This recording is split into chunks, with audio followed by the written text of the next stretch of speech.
তৈরি করুন একদম সহজ উপায়ে পুরো পরিবারের জন্য একটা ভাইরাল পদ তৈরি করে নিন। আর সোশ্যাল ভাইরাল একটি পদ আজকে পরোটা রেসিপি দেখিয়েছি। এই রেসিপিটা এত সহজে বানানো যায় আর একদম খাস্তা মুচমুচেও করা যায়। আবার কিভাবে নরম রাখবেন সেটাও কিন্তু দেখিয়ে দেবো একই ভিডিওতে। একই রকম মাখাতে দুরকমভাবে কিন্তু তৈরি করা দেখিয়ে দেবো। সেই জন্য স্কিপ না করে সম্পূর্ণ ভিডিওটা দেখার অনুরোধ রইল। আর নিত্য নতুন রেসিপি পেতে প্লিজ চ্যানেলটিকে সাবস্ক্রাইব করে রাখবেন। তাহলে যখনই কোনো নিত্য নতুন রেসিপি আপলোড করবো সবার আগে পৌঁছে যাবে আপনাদের কাছে। তো এখানে আমি ময়দা ব্যবহার করেছি, আর পরোটা একটু ময়দা দিয়ে ভীষণ পরিমাণে খাস্তা হয়, সেই জন্য ময়দাটাই ব্যবহার করার চেষ্টা করবেন। তো এখানে 2 কাপ ময়দা নিয়েছি আর স্বাদ অনুযায়ী লবণ দিয়ে দিয়েছি। এখন দিয়ে দিচ্ছি একটু টেস্টটাকে বাড়ানোর জন্য 1 চামচ চিনি, আর ছোটো চায়ের চামচের 1 চামচ চিনি দিয়েছি।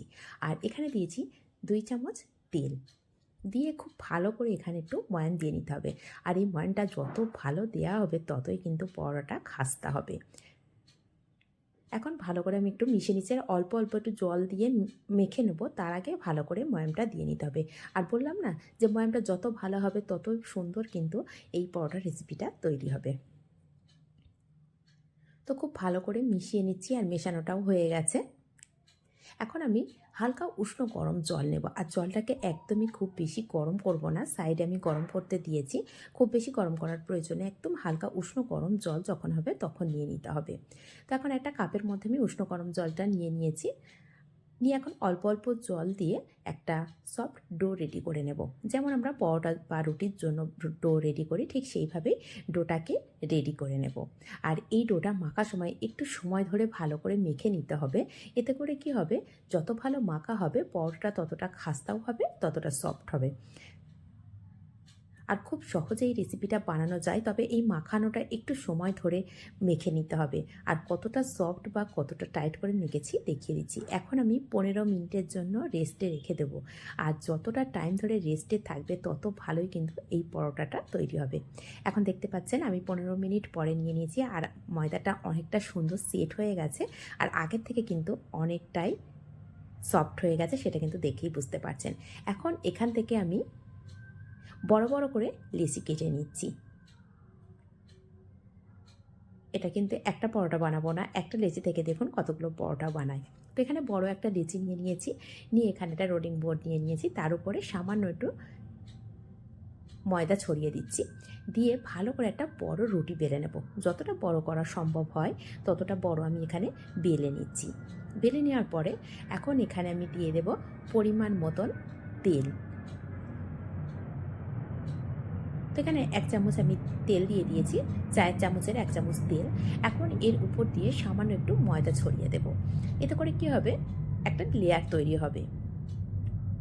দিয়ে এইভাবে রোল করে নিচ্ছি, আর রোলটা করে নিয়ে সমান করে নিচ্ছি যেন প্রত্যেকটা সাইডেই সমান হয়। এখন এখান থেকে আমি 4টে লেচি কেটে নেব। আর দেখুন কত সহজে একটা লেচি থেকে 4টে খাঁজ তৈরি করে নেওয়া গেল। আলাদা আলাদা করে কোনো লেচি তৈরি করা লাগলো না, বা পরোটার শেপে করে নিতে লাগলো না। একটা রোল করেই তার থেকে 4টে লেচি কিন্তু কেটে নেওয়া গেল। খুব সহজভাবে কিন্তু এই রেসিপিটা করা যায়, আর খেতে ভীষণ সুন্দর হয়। একবার হলো বাড়িতে কিন্তু এভাবে বানিয়ে দেখতে পারেন। তো এখান থেকে একটা লেচি আমি নিয়ে নিয়েছি, নিয়ে সামান্য আবার একটু ময়দা ছড়িয়ে নিচ্ছি। নিয়ে ভালো করে আবারও ছোটো ছোটো করে আমি যেমন পরোটার সাইজ হয় সেইভাবে বেলে নিচ্ছি।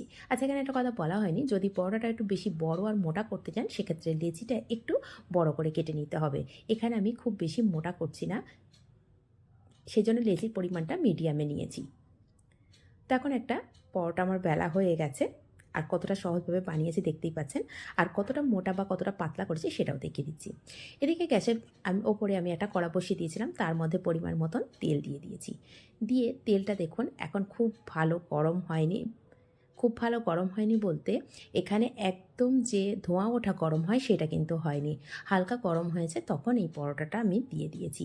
আর এইভাবে পরোটাটা ভাজা করে নিলে কী হবে, পরোটাটা ভীষণ পরিমাণে খাস্তা হবে, মুখে দেয়া মাত্রই মিলিয়ে যাবে। এইভাবে ফ্লেমটা মিডিয়াম টু লো করে যদি পরোটাটা ভাজা যায়। বলেছিলাম যে একই মাখাতে দুরকম পরোটা কিন্তু দেখা যাবে। তো এই পদ্ধতিটা হলো প্রথম পদ্ধতি, সেটা হলো এই রকমভাবে তৈরি করলে একদম খাস্তা হবে, আর মুখে দেওয়া মাত্র মিলিয়ে যাবে। একদম মিডিয়াম টু লো ফ্লেমে ভাজা করতে হবে। কিন্তু এখানে আমি একদম খাস্তা করছি না। একটাই শুধু আপনাদের দেখানোর জন্য এই একটা পরোটাই আমি খাস্তা করে নিচ্ছি। বাকি পরোটাগুলো একটু ফ্লেমটা মিডিয়াম টু হাই করে দেব এখন। মিডিয়াম টু হাই করে দিয়ে এখন আমি প্রত্যেকটা পরোটা ভাজা করে নেব।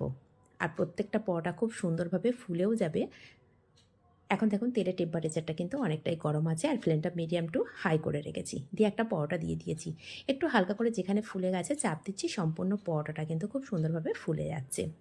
আর এইভাবে ভাজা করে নিলে কী হবে, এটা একটা দিন সময় ধরে রেখে দিলেও পরোটাটা একদম সফট থাকবে, কোনো শক্ত ভাব আসবে না। তো আপনাদের যেটা ইচ্ছা হবে সেইভাবে তৈরি করে নিতে পারেন। আমি দুরকম পদ্ধতি দেখিয়ে দিচ্ছি। তো প্রত্যেকটা পরোটা আমি ঠিক মিডিয়াম টু হাই ফ্লেমে রেখে ভাজা করে নিচ্ছি। আর কালারটা দেখছেন হালকা গোল্ডেন ব্রাউন করে ভাজা করে নিচ্ছি। তাহলে পরোটার রেসিপিগুলো কেমন হচ্ছে সেটা কিন্তু কমেন্ট করতে একদমই ভুলবেন না। খুব সহজভাবে দেখানোর চেষ্টা করেছি। আর দেখুন এইগুলো কতটা সফট হয়েছে। আর যেটা খাস্তা হয়েছে সেটা এইটা একদম খাস্তা করে আমি ভাজা করে নিয়েছি। আর দেখতে পাচ্ছেন, দেখেই বোঝা যাচ্ছে যে কতটা শক্ত আছে এখনও। কারণ এটা আমি একদম লো টু মিডিয়াম ফ্লেমে রেখে ভাজা করেছি। বাকিগুলো কিন্তু মিডিয়াম টু হাই ফ্লেমে রেখে ভাজা করেছি। একই পরোটা একই কাজ, কিন্তু ফ্লেমটা কম বেশির জন্য কিন্তু একটা খাস্তা হবে, একটা সফট হবে। আপনাদের যেটা ইচ্ছা হবে সেটা কিন্তু বানিয়ে নিতে পারেন। এটা দেখতে সুন্দর হয়নি, খেতেও ভীষণ টেস্ট হয়। একবার হলেও বাড়িতে কিন্তু বানিয়ে দেখতে পারেন।